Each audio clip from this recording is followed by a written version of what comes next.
You talk about a 2-night turnaround in the WWE. With last night, when NXT gave you a TakeOver Vengeance Day, which was a fantastic show. And then Vince McMahon and Bruce Pritchard, they gave you what you got tonight. And what did we get tonight? We got shit. We got nothing.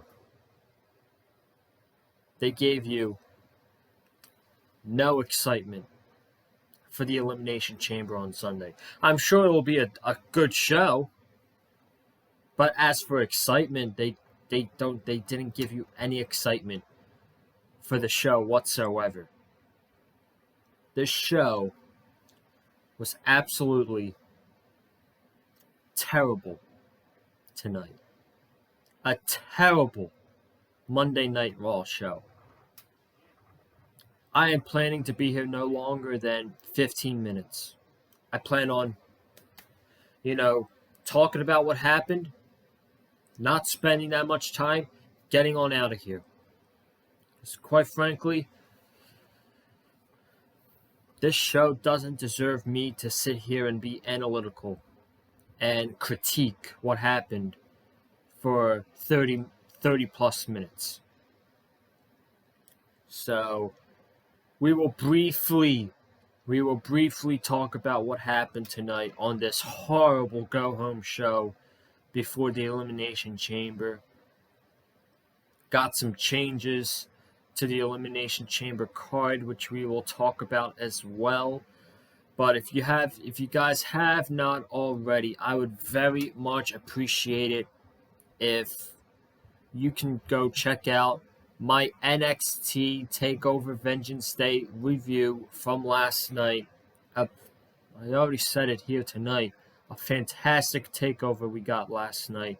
And I thought I did a great job on critiquing everything in the review last night. So if you guys haven't already, go check out that review.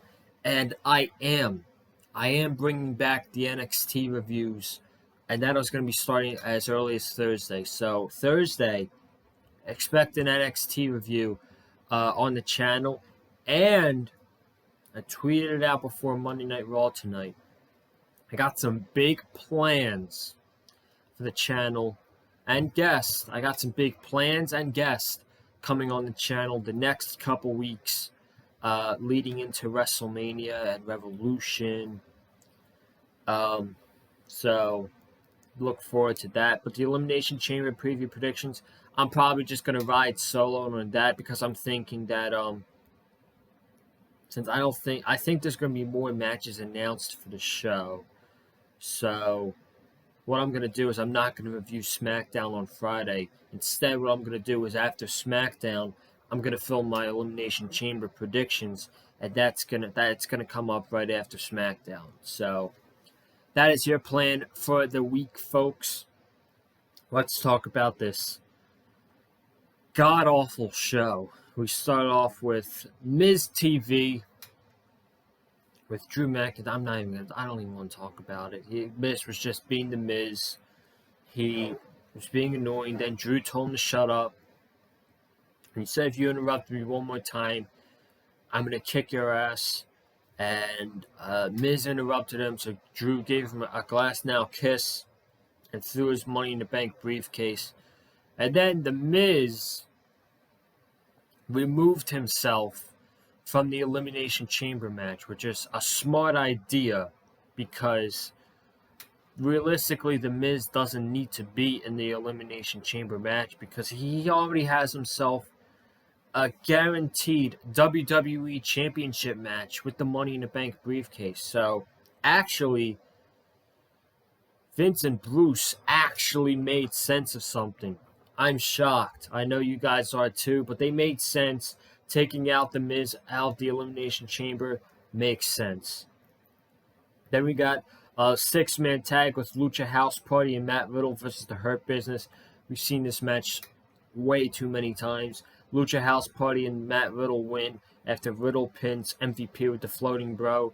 After the match, Bobby Lashley puts Riddle in the Hurt Lock and left him laying. Keith Lee was nowhere to be found.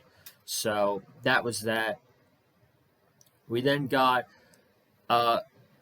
earlier, The Miz confronted Adam Pearce, and he said, I want to give back, and I think my replacement should be my partner, John Morrison. So Pearce was like, I'll take that under consideration. Then Kofi went to him and said, I'm a former WWE champion. I've been here before. I want to do Kofi Mania all over again. So Miz interrupted him, and Pearce laid down the challenge that we would get Kofi Kingston versus The Miz. And if Kofi won, Kofi's in the chamber. And if The Miz won, John Morrison's in the chamber.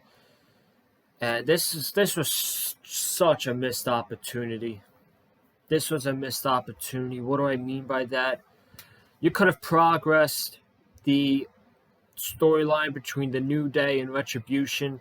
More importantly, Kofi Kingston and Mustafa Ali. By having it being Kofi Kingston versus Mustafa Ali for the last spot of the Elimination Chamber. That's what I would have done. But we're getting Kofi versus Miz, and that'll be... I'll talk about that a little bit later. Then we saw Asuka team up with Charlotte versus Lacey Evans and Peyton Royce. Was not paying attention to this match whatsoever. I could care less. But the important thing that happens is Peyton Royce tags herself out to tag in Lacey Evans. Lacey does not get in there. She then grabs a microphone and she says, I can't be in the ring with you, Charlotte. And then she says, I'm pregnant.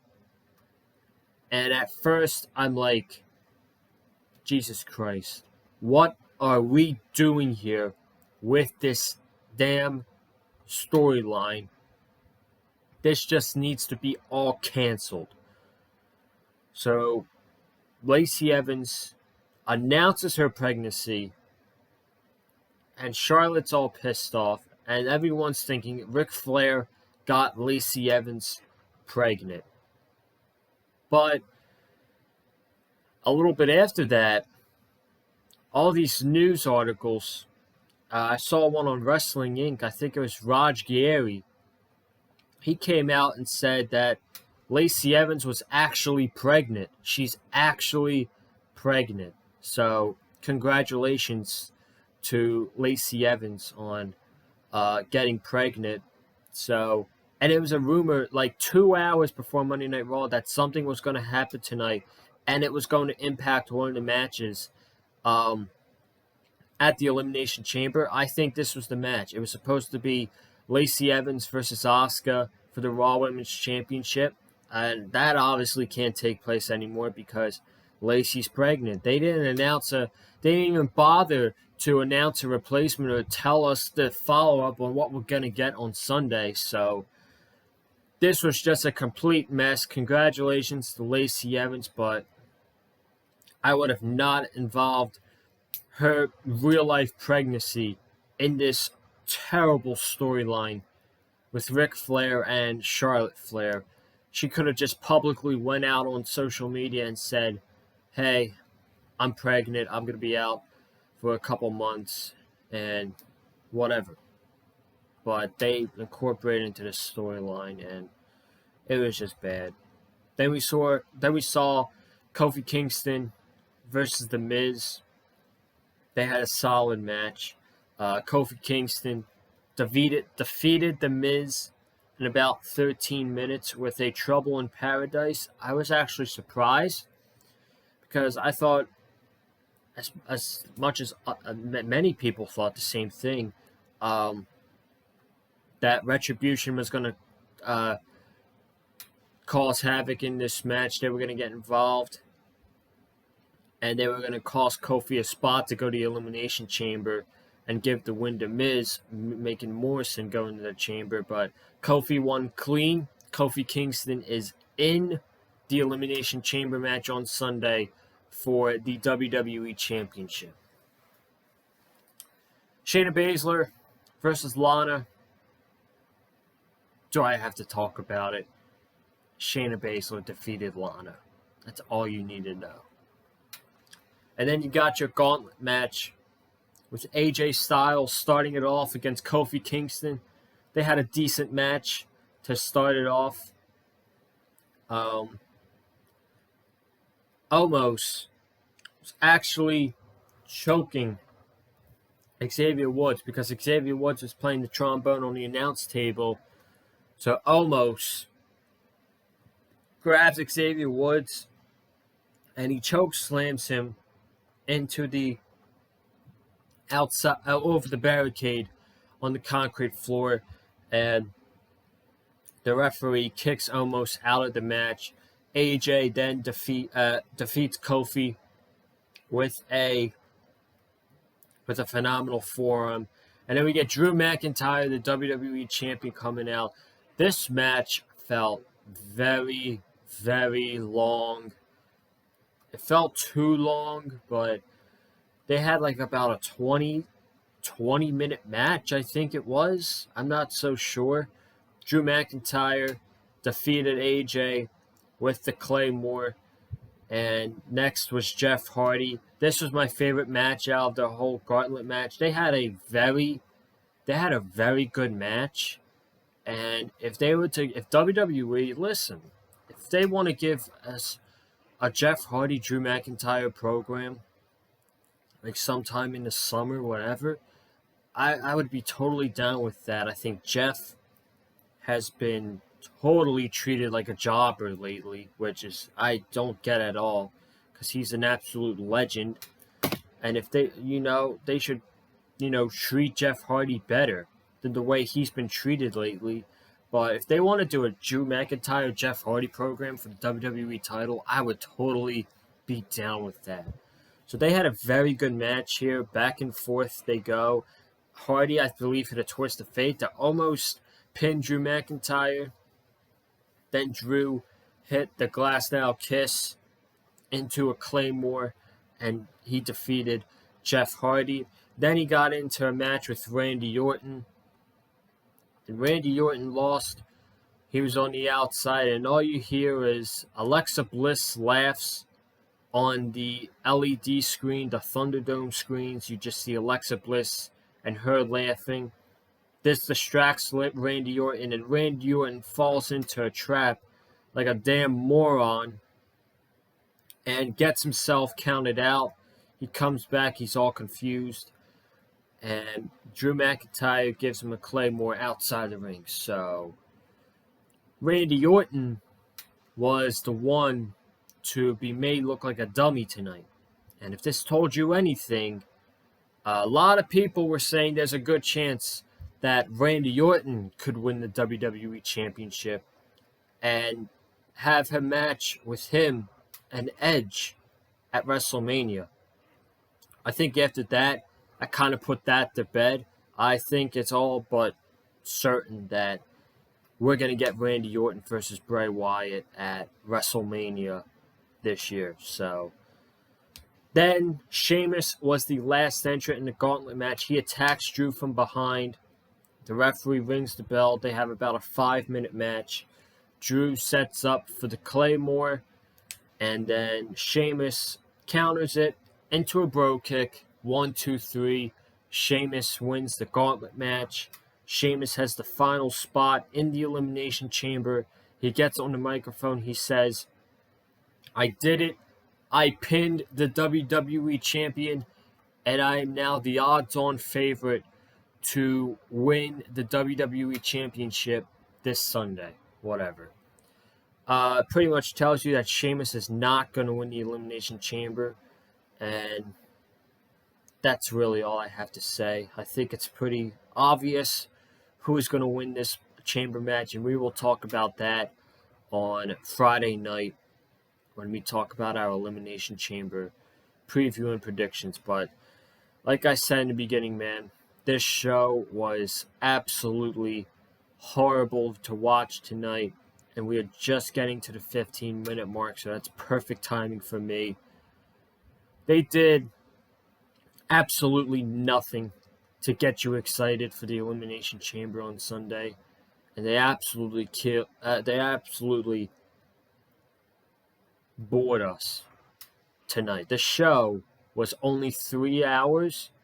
It felt like about 10 hours. That's how boring the show was.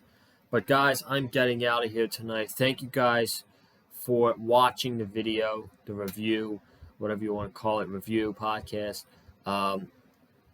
If you haven't subscribed to the channel already, hit that subscribe button.